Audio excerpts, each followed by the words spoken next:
Hoje aqui no Brasil, quer dizer, aqui no nosso estado, não existe nenhuma política de habitação de interesse social. E o nosso governo ele usa muita repressão para querer desapropriar essa área sem uma contrapartida a beneficiar os moradores que hoje sobrevivem em ocupação. A nossa verdade, a nossa realidade aqui, nós sobrevivemos sem uma infraestrutura, sem saneamento básico, sem um apoio político visado para a questão social, da questão das famílias que hoje sobrevivem assim, em ocupação. As nossas comunidades verdadeiramente elas estão abandonadas. Você vê, hoje nós estamos numa capital, no centro-esfera do governo, e você vê como que o governo, como que o sistema político aplica, né, as suas políticas criadas em cima de nós.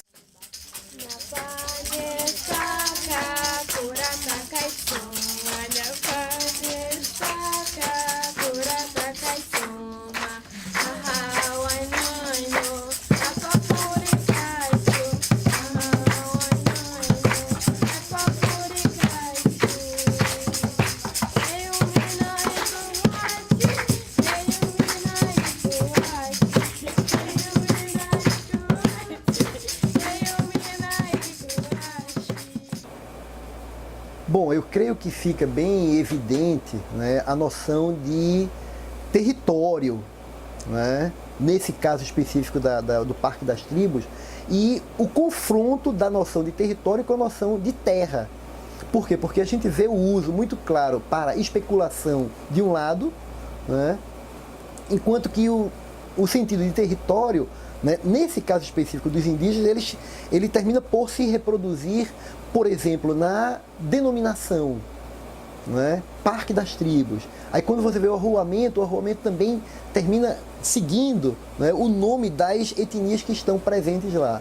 Então isso é um dado assim, muito interessante para esse caso específico de uma ocupação de indígenas numa grande cidade como é Manaus, né, extremamente diversa e cuja tendência é abrigar, reunir em um determinado lugar diversas etnias. Evidentemente que não está descartado, né, até diferenças internas entre eles, mas a unidade a ser dada entre eles para a defesa do território é exatamente o fato deles não serem brancos, mas se colocarem enquanto índios, apesar da diversidade, né, interna a eles. E hoje nosso estado ele não tem nenhuma política de longo prazo de habitação. Entendi. Então se hoje a cidade de Manaus, vamos supor, uma capital que cresce aceleradamente, sem planejamento, é porque existem falhas da norma do governo, porque eles não aplicam conforme a política criada, né, eles não aplicam as políticas verdadeiras, social.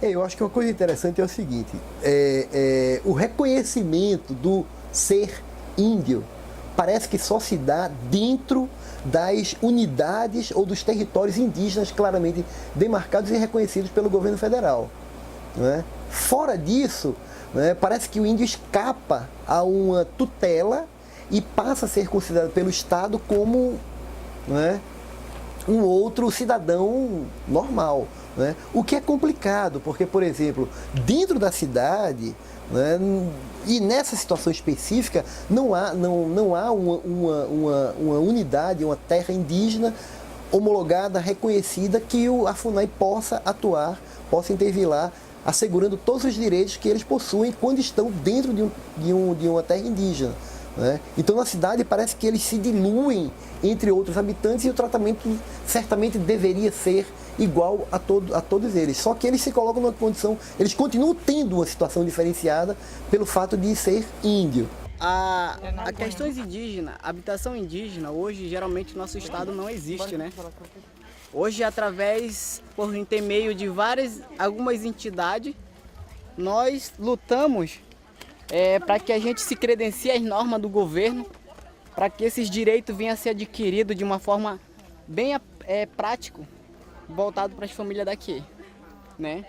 Então, a demora, o processo de 2 anos de ocupação dessas famílias aqui, é o meio que hoje as esferas de habitação do estado, do município, ele não se sente sensibilizado em aplicar um projeto destinado para as famílias. Como hoje nós temos aqui vários povos indígenas, né? E esses povos indígenas ele precisa, com respeito à sua cultura, à sua diversidade cultural.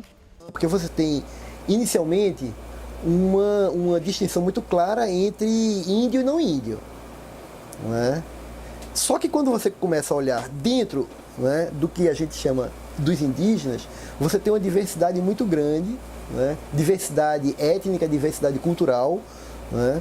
E que muitas vezes conflitos internos a determinadas etnias terminam se reproduzindo dentro dessa ocupação chamada Parque das Tribos, né? Então a gente sabe, por exemplo, que no Alto Rio Negro, com a grande quantidade de etnias indígenas e a hierarquia existente entre elas, certamente isso se reproduzirá dentro desse Parque das Tribos. Então eu penso, né, que talvez uma alternativa para eles inicialmente seria construir uma unidade, né, com objetivos específicos, né? A unidade em torno de quê? De conseguir a posse definitiva, né, ou a propriedade definitiva dessa área que eles estão brigando. Então isso seria um motivo de assegurar a unidade. E internamente entre eles construir formas de relacionamento interno, na medida em que eles também não estão mais no seu lugar de origem, né, estão em outro ambiente, né, que exige, por conta disso, novas formas de relacionamento, né? Então, assim, no lugar de origem, certamente o tucano tem a sua área, né, que está distante do macu, distante do piratapuia, e aqui eles estão um ao lado do outro, num pequeno lote, com limitações claramente demarcadas. Para nós, geralmente assim, Tarumã, já se fala Tarumã, era dos povos habitados Tarumã. Devido aos grandes preconceitos, os indígenas eles sempre viveram em grupo. Nunca o índio chegou à cidade. A cidade que chegou até o índio. Então fez que eles, sempre, devido ao preconceito, eles fossem se afastando da cidade. Porque a civilização avisava com muito preconceito. E hoje mesmo hoje nós indígenas, mesmo com a nossa integração à sociedade nacional, nós não perdemos nossa cultura e nós estamos aqui resistindo, né, metendo a cara, e que daqui sobre tudo, debaixo de Deus, eu tenho certeza que essa terra são das famílias que realmente moram aqui, e todas as famílias que moram aqui são famílias que realmente precisam de uma moradia digna.